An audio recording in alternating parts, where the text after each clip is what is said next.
Marksheet में जब आप रिजल्ट पा रहे हैं तो आ रहे हैं 68 मार्क्स, और जब उसका रिवैल्यूएशन लगाते हैं तो ये मार्क्स सीधे कन्वर्ट हो जाते हैं 100 मार्क्स। मींस जो बच्चा 100 मार्क्स आना सुपर ब्रिलियंट बच्चा जो जहाँ कहीं एक सिंगल मार्क्स राजस्थान यूनिवर्सिटी नहीं काट सकती, उस बच्चे को राजस्थान यूनिवर्सिटी 8 मार्क्स देकर के डिसअपॉइंट करती है।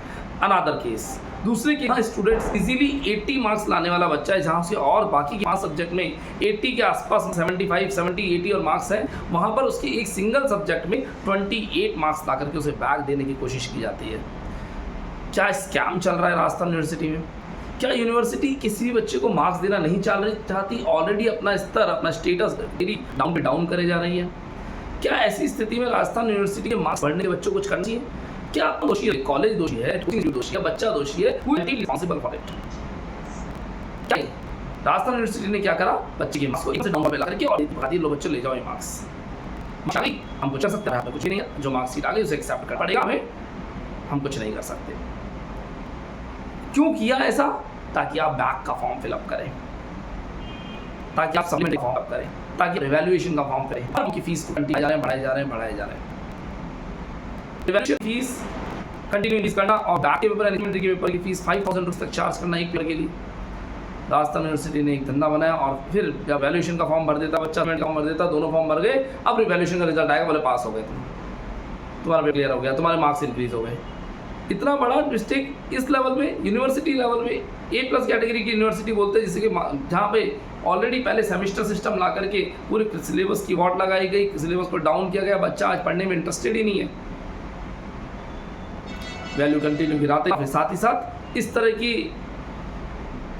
स्कैम करके बच्चे से पैसे वसूलना और एक पैसा कमाने की फैक्ट्री बना देना। यूनिवर्सिटी को समझ नहीं आती ये सारी बातें कि राजस्थान यूनिवर्सिटी बच्चों के मार्क्स इतने ज़्यादा कर्टेल करके उन्हें बैक देती है, और फिर बैक के रिवैल्यूएशन करवाने पर उस मार्क्स को बढ़ा दिया जाता है। स्टूडेंट्स अवेयर होएं, है ना, डिसअपॉइंट ना हो। मैं कंटिन्यू रखें, आपको अगर कहीं पर भी बात आपकी ले जाऊँगा, लेकर कॉमर्स क्लासेस से अतिशय जैन मेरा नंबर पास होगा 883912। जगतपुर सेंटर और लालकोटी सेंटर दोनों पे मैं अवेलेबल रहता हूँ, फेस टू फेस भी मीटिंग कर सकते हैं, है ना। अपन हेल्प करेंगे, अपन इसके साथ फाइट करेंगे। और फिर अपने सजेस्ट करने लग गया, छोड़िए राजस्थान यूनिवर्सिटी, अटेंडेंस पूरी मांगते हैं, पढ़ाते नहीं हैं, क्लास होती नहीं है। मार्कशीट्स में बच्चा पूरी परफॉर्म करेगा, अच्छे से परफॉर्म करेगा, उसके रिजल्ट्स को स्केलिंग करके डाउन कर दिया जाएगा। प्लेसमेंट्स वगैरह की तो बात ही क्या करना, बच्चा बेरोजगार का बेरोजगार है। तो अल्टीमेटली ऐसी यूनिवर्सिटी में जाना ही क्यों? इससे बड़े तो प्राइवेट यूनिवर्सिटी जाए, दो पैसे एक्स्ट्रा दे करके, अगर जिनकी पेइंग कैपेबिलिटी है वो बच्चे तो प्राइवेट यूनिवर्सिटी में जाए, 2 पैसे एक्स्ट्रा दे करके अपनी अच्छी स्टडीज़ करेंगे, प्रैक्टिकल आस्पेक्ट पर पढ़ेंगे, वो टॉपिक पढ़ेंगे जो टॉपिक ऑलरेडी यूनिवर्सिटी जो मार्केट में लाया करते हैं, जिनसे हम बेनिफिट्स पा सकते हैं। तो उन वो टॉपिक्स को पढ़ना जो टॉपिक्स आज की डेट में मार्केट में कोई वैल्यू नहीं रखते हैं। सेमेस्टर सिस्टम लेके आए, हर सेमेस्टर में इन्होंने कंप्यूटर के कोर्सेज को इन्वॉल्व किया, मैंने खुद ने कंप्यूटर की क्लासेज अलग से इस्टेब्लिश कर दी, लेकिन अल्टीमेटली क्या मिला? विड्रॉ कर लिया। फर्स्ट एक इंटरनल एग्जाम नहीं करवा पाए ये लोग कंप्यूटर की, कि हम इंटरनल एग्जाम कराने के लिए हमारे पास कंप्यूटर सेटअप नहीं है। क्या करेगी यूनिवर्सिटी?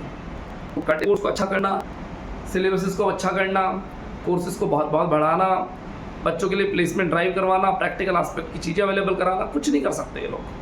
बच्चा प्राइवेट यूनिवर्सिटी में जाए, सब कुछ मिलता है, थोड़ा पैसा लगता है, अगर पेइंग कैपेबिलिटी है तो बिल्कुल मैं तो कह देता हूँ वो प्राइवेट यूनिवर्सिटी में आप अटेंडेंस ना लगाएं, आप प्रैक्टिकल आस्पेक्ट से पढ़ें और अपनी सेल्फ स्टडी में पढ़ते रहें। जो CS, CMA करने वाले बच्चे हैं, या जॉब करने वाले बच्चे हैं, या बिजनेस करने वाले बच्चे हैं, उनकी ईजिली कोर्सेज भी हो जाएंगे, और साथ ही साथ आपके मार्क्स की भाई साहब परसेंटेज। मैं बात करूँगा उस बच्चे की जो बच्चा कैट की प्रिपरेशन कर रहा है, उसकी कैट की प्रिपरेशन करते 1.5 साल हो गए, उसको 45% पर टिका दिया, अब बिना 50% के वो कैट के एग्जाम को क्लियर करके कैट में ले आएगा 99 परसेंटाइल, ग्रेजुएशन में उसकी 55 परसेंटेज है, क्या करेगा बच्चा, है ना। 45% है, क्या करेगा बच्चा? आइए कहीं उसके लिए कोई स्कोप नहीं, उसकी प्रोफाइल तो आपने ख़राब कर दी ना पूरी की पूरी। तो बच्चा अगर प्राइवेट यूनिवर्सिटी से करता, वहाँ पे इजीली 80% मिलता है, 80% से ग्रेजुएशन, और कैट 99% है, उसका एडमिशन हो रहा है। लेकिन दूसरा राजस्थान यूनिवर्सिटी में एडमिशन के लिए पहले तो इतने धक्के खाए, और फिर उसके बाद परसेंटेज मिलती है 45, उस 45% का क्या करेंगे बच्चा? तो सोचिए, विचारिए, कहीं पे भी एडमिशन लेने से पहले मेरे से काउंसलिंग करवा लीजिए, है ना। हम डिटेल में डिस्कस करके केस टू केस बेसिस पे, किसी की पेइंग कैपेबिलिटी नहीं है तो we have to go for RU, पर पेइंग कैपेबिलिटी है तो हमें प्राइवेट यूनिवर्सिटी में मूव हो जाना चाहिए। परसेंटेज क्राइटेरिया क्या है, हमें बिजनेस करना है, जॉब करनी है, फादर का पैसे बैकग्राउंड क्या है, बहुत सारी बातों को डिस्कस करते हैं हम, अलग अलग काउंसलिंग करेंगे, है ना। आदत करो, आप लिखा कॉमर्स से कोई हेल्प इजीली करें, इजीली मिले। Thank you.